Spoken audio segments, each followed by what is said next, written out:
Email addresses and phone numbers for a group of students can be accessed via the post form function within a tracker.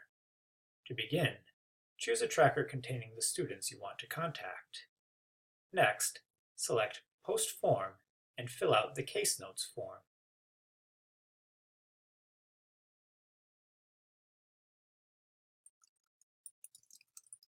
Then, select the students you wish to contact.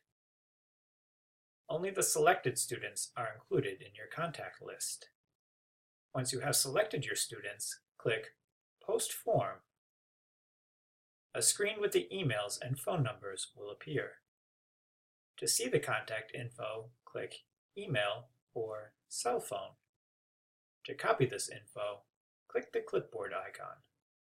Next, paste the contact info into your email or texting tool.